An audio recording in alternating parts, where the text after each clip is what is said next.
ছাত্ররা আজকে নতুন একটা অধ্যায় নিয়ে এসেছি দ্বিঘাত করণী। প্রথমে আমাদের করণী সম্বন্ধে আজকে যে ক্লাসটা সেটা আমরা শুধুমাত্র ধারণা নেব, জাস্ট ধারণা আর করণী কিছু বেসিক জিনিস শিখব আজকে। প্রথমে শিখব করণী কি। তাই করণী জানতে গেলে প্রথমে যেটা জানতে হবে সেটা হচ্ছে মূলদ সংখ্যা কাকে বলে, অমূলদ সংখ্যা কাকে বলে। মূলদ সংখ্যা হচ্ছে যে সমস্ত সংখ্যাকে পি বাই কিউ আকারে লেখা যায়, যেখানে পি আর কিউ হচ্ছে অখণ্ড ধনাত্মক সংখ্যা, এখানে কিউ নট ইকুয়াল টু 0, তাদের বলা হয় মূলদ সংখ্যা। যেমন 2, 2/3, 4, 5/6, এগুলো দেখো সবই 2কে লিখতে পারি 2/1, 2/3, 4, 5/6, এগুলো সবই ধনাত্মক সংখ্যা, অখণ্ড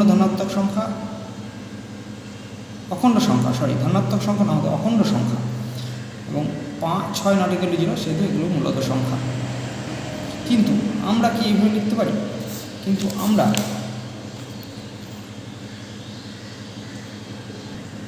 এবার চলে আসি করণীর সংজ্ঞাতে। কী বলছে? যখন কোনো ধনাত্মক মূলদ সংখ্যা শিখেছি, মূলদ সংখ্যার মূলকে সম্পূর্ণরূপে নির্ণয় করা যায় না, তখন সেই মূলটিকে করণী বলে। উদাহরণস্বরূপ আমি বুঝি। দেখো, যদি আমরা √9 লিখি, কী লিখতে পারি? √9কে 3 × 3, আমরা জানি রুটের ভিতরে দুটো জোড়া সংখ্যার জন্য রুটের বাইরে একটা সময় বেরিয়ে আসে। তার মানে দেখো একটা নির্দিষ্ট মান পেলাম। √25, একেও লিখতে পারি 5 × 5 = 5, একটা নির্দিষ্ট মান পেলাম। কিন্তু যদি √6 লিখি, তাহলে দেখো 3 × 2, আর কিছু মান হচ্ছে না। মান কি পাওয়া যাবে না? মান পাওয়া যাবে, কিন্তু এগুলো দশমিকের মান পাওয়া যাবে, কিন্তু একটা নির্দিষ্ট দশমিক মান পাওয়া যাবে না। এটার মান √6 এর 2.64 এভাবে চলতেই থাকবে, অর্থাৎ মানটা সীমিত নয়, একটা অসীম সংখ্যক দশমিক সংখ্যা চলবে, অর্থাৎ নির্দিষ্ট কোনো মান পাবো না। √8 এরও কোনো নির্দিষ্ট কোনো মান পাবো না।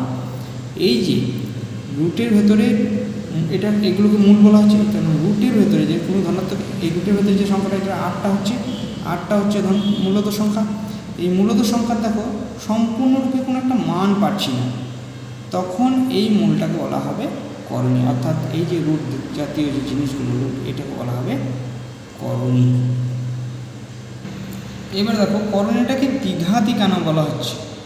করণীর ক্রম কিন্তু এভাবে লেখা হয়, এই রুটের ভেতরে 9, তার মানে 9টা হচ্ছে ক্রম, এই 4 লেখা আছে, 4 হচ্ছে ক্রমের।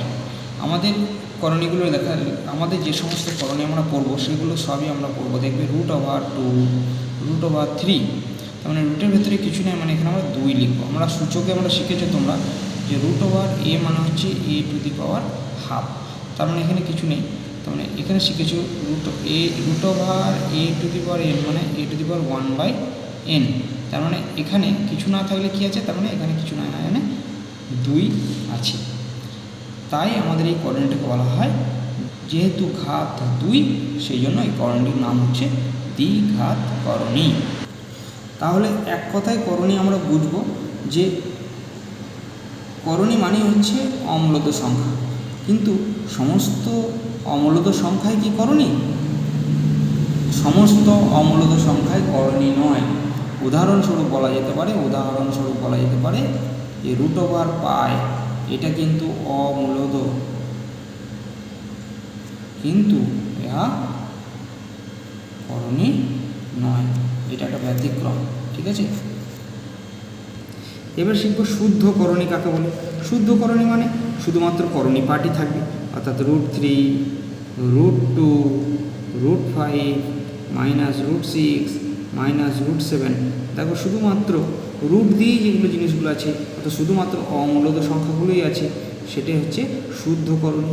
মিশ্র করণী, মিশ্রতে মূলদ অমূলদ দুটোই থাকবে, অর্থাৎ 2√2, 2 + √2, 3 + √5, 3√3, 4 + √6, 4 -√7, তারপর এখানে 4 হচ্ছে মূলদ, √7 হচ্ছে অমূলদ, অর্থাৎ দুটি পার্টই মিলে যেটা হচ্ছে সেটার নাম হচ্ছে মিশ্রকরণ। দ্বিঘাত করো। এখন আমরা শিখব করণী যোগ, বিয়োগ, গুণ, ভাগ। দেখো বীজগণিতে তোমরা যোগ শিখেছো। বীজগণিতে কীভাবে যোগ শিখেছো? 2x প্লাস এক্স যোগ করলে কী হয়? 3x। 2x plus x square plus 4x square. দেখো এখানে 2x, তাহলে এক্স জাতীয় কোনো রাশি নেই, তাহলে 2xই নেমে গেল। এক্স স্কোয়ার এক্স স্কোয়ারের সহগ কত? 1, আর এক্স স্কোয়ার সহগ কত? 4। 1 আর 4 যোগ করে হয় 5 আর এক্স স্কোয়ার। এইভাবেই আমরা করণী যোগের ক্ষেত্রে কি দেখব? বীজগণিত যোগের ক্ষেত্রে যেমন চলরাশিটাকে দেখি, করণী যোগের ক্ষেত্রে আমরা করণী পাঠটাকে দেখব, অর্থাৎ অমূলদ পাঠটাকে দেখব যে কি রয়েছে। দেখো যোগের ক্ষেত্রে দেখি কি হয়। কি প্রথম কি যোগের ক্ষেত্রে 2√2 প্লাস 3√2 প্লাস √5 ধরো যোগ করতে দিয়েছি। কী হবে? আমরা কি দেখব? আমরা দেখব এখানে অমূলদ পাঠ কী আছে? এখানে √2 আছে, এখানে √2 আছে, এখানে √5 আছে। মিল কোনগুলো আছে? মিল এইটার সঙ্গে এটার মিল আছে। তাহলে এই √2 সঙ্গে মূলত কী আছে? 3। এই √2 সঙ্গে মূলত কী আছে? 2। তাহলে 3 আর 2 যোগ করলে কত হয়? 5 আর √2। যেমন বীজগণিতের রাশি ঠিক একই। আর এখানে √5 পালা কেউ নেই, সেই জন্য √5 নেই। ঠিক বিয়োগের ক্ষেত্রেও এক নেই। √7 প্লাস √3 মাইনাস √5 মাইনাস √2 দিয়েছে।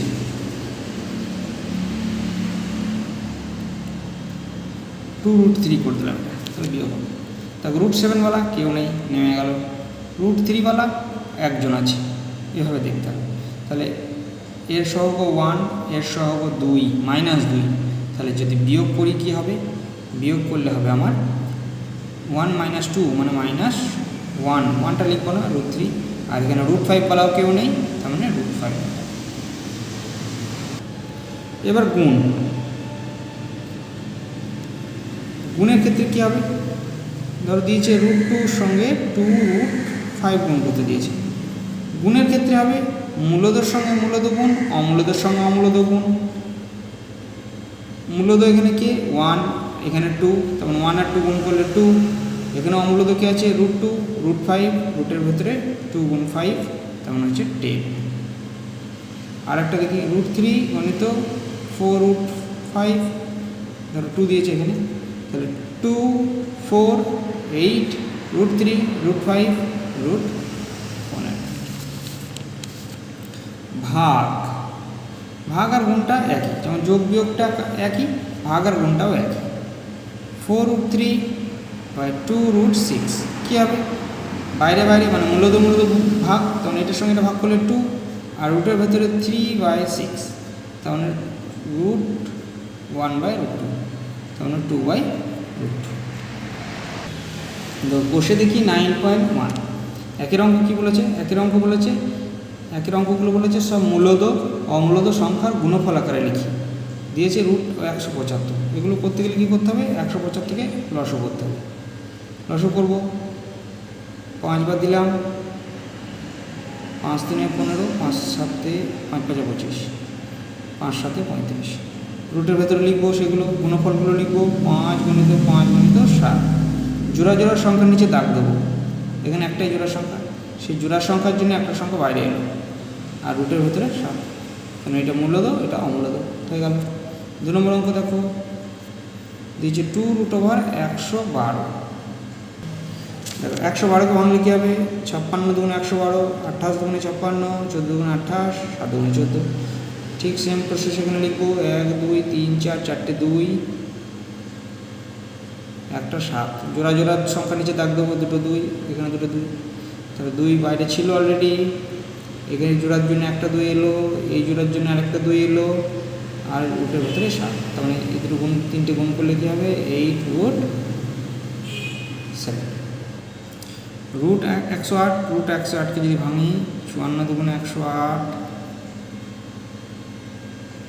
27 2 × 54, তাহলে দেখা যাবে 2 × 2, আর 27 মানে আমরা জানি 3টে 3। তাহলে এই জোড়ার জন্য একটা দাগ দিলাম, এই জোড়ার জন্য একটা দাগ দিলাম। তাহলে এই জোড়ার জন্য 2 বেরিয়ে এলো, এই জোড়া 3-এর জন্য একটা 3 বেরিয়ে এলো, আর রুটের ভেতরে একটা 3 থাকলো। 3/6√3। 4 আর 5 তোমরা বাড়িতে নিজে করবে এভাবে ভেঙে। দেখো 2 থেকে কোশ্চেনটা কী বলেছে, প্রমাণ করতে বলেছে। তাহলে লেফট হ্যান্ড সাইড বলে শুরু করবো। √108 মাইনাস √75। √108টা এক্ষুনি ভাঙলাম, 6√3 হয়েছে আমার। আর √75কে ভেঙে দিই, 5 5 25, 3 25 75। তাহলে 6√3 আর এই জোড়ার জন্যে একটা 5 বেরিয়ে এলো, 3। দেখো এটা বিয়োগ, √3 মিল আছে, তার মানে বিয়োগ হবে কিন্তু অমূলদের সংখ্যার ক্ষেত্রে। এখানে 6 আছে, এখানে 5 আছে, তার মানে 6-এর সঙ্গে 5 বিয়োগ হবে। 6-এর সঙ্গে 5 বিয়োগ করলে কত হবে, 6 - 5 মানে 1 লেখার দরকার নেই, √3। এটাই রাইট সাইডে আছে, তার মানে এটা লিখে দেবো রাইট সাইড, প্রমাণিত। 3 দাগের কোশ্চেনটা দেখো, এটা প্রমাণ করতে দিয়েছে। লেফট হ্যান্ড সাইড বলে শুরু করবো। √98 প্লাস √8 মাইনাস 2√32। 98কে ভাঙবো, 7 7 49, 49 2 98 হয়ে গেল। এটা 8কে ভাঙবো, না ভাঙতে পারলে লসও করবে। 32 মানে 5টা 2। জোড়া জোড়া নিচে দাগ দিচ্ছি। এর জোড়ার দাগ দিলাম, এর জোড়ার দাগ দিলাম, এর জোড়া, এর জোড়া। তার মানে দুটো সাতের জন্য একটা 7 বেরিয়ে এলো 2, দুটো 2-এর জন্য একটা 2 বেরিয়ে এলো 2। এখন দেখো একটা 2 অলরেডি ছিল, এখান থেকে একটা 2, দুটো 2 বেরোবে। তাহলে দেখো 7√2 প্লাস 2√2 মাইনাস 8√2। প্রথমে দেখো এখানে যোগ হয়েছে বিয়োগ হয়েছে একসাথে আছে, যোগটা আগে করে নিই। এখানে যোগ আছে বিয়োগ একসাথে করবো, তাহলে এটা প্রথমে যোগ করবো। 7 আর 2 যোগ হবে, কারণ দেখো অমূলদের মিল আছে। 9√2 মাইনাস 8√2। আবার দেখো বিয়োগও হবে, তাহলে 9 - 8 মানে 1, শুধু √2। এটাই রাইট সাইড আছে, প্রমাণিত। 4একটা করবো, এটা লেফট হ্যান্ড সাইড বলবো। এগুলো শর্ট কোশ্চেন জন্য ইম্পর্টেন্ট, আর মাধ্যমিকে এগুলোর বড় কোশ্চেন আসে না। করণী থেকে এরকম কোশ্চেন আসে না। করণী থেকে কীরকম কোশ্চেন হয় সেগুলো নিয়েও আলোচনা করে দেবো। এখান থেকে বড় কোশ্চেন একটা 3 নম্বরে পাবে তোমরা। এই যেগুলো করছি এখন আপাতত জাস্ট করণীর স্টার্টিংটা শিখছি, জাস্ট করণী। 48 3 গণিত 3 16 48, তাহলে 4টে 2। এই ভাঙাগুলো তোমরা যদি এত তাড়াতাড়ি স্পিডে না করতে পারো তাহলে তোমরা কি করবে, তোমরা মুখে মুখে না করতে পারলে লসও করে নেবে খাতায় পাশে। এটা 96 × 192, তার মানে হচ্ছে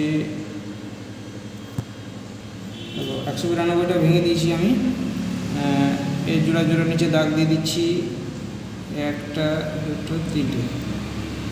তাহলে দেখো এখানে 1 2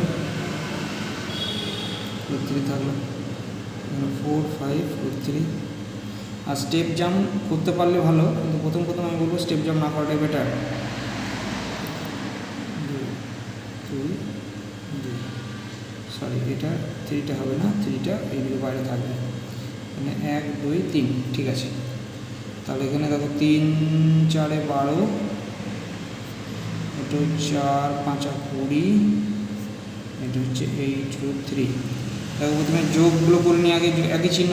সবসময় এই বড়ো সড়ো যখন যোগ প্লাস মাইনাস দিয়ে যখন অনেকগুলো টার্ম থাকবে তখন তোমাদের করণীয় হচ্ছে প্রথমে একই ধরনের যে চিহ্নগুলো থাকবে সেগুলোকে একসঙ্গে করে নেবে সবসময়। এখানে দেখো একই ধরনের চিহ্ন যেগুলো আছে 12√3 চিহ্ন প্লাস 8√3 চিহ্ন, 8√3 চিহ্ন প্লাস, তাহলে এই দুটো যোগ হবে। আর এই মাইনাসওয়ালা টার্ম একটাই আছে, মাইনাসওয়ালার টার্ম যদি আরও থাকতো তাহলে সেগুলোকে একসঙ্গে করতাম, ঠিক আছে। তাহলে এখানে 12 আর 8 যোগ করলে কত হবে, 20√3, আর এখানে 20√3। তার মধ্যে একই সংখ্যা বিয়োগ করলে হয়ে যাবে 0, প্রমাণিত। এটাই প্রমাণ করতে দিয়েছে। এখান থেকে আর অঙ্ক করার দরকার নেই, জাস্ট 5এরটা তোমাদের হোম টাস্ক। এইটা বাড়িতে তোমরা ট্রাই করবে, না পারলে আমাকে কমেন্ট সেকশনে কমেন্ট করবে। পরের দিনে আমরা কষে দেখি 9.2 দিয়ে শুরু করব। আরও 9.2 শুরু করার আগে আমরা কিছু শিখব, করণী নিরসক, করণী নিরসক উৎপাদক, এবং আমরা করণী নিরসন অর্থাৎ হরের করণী কীভাবে নিরসন করতে হয় সেটাকে পরের ভিডিওতে আমরা শিখব। ধন্যবাদ।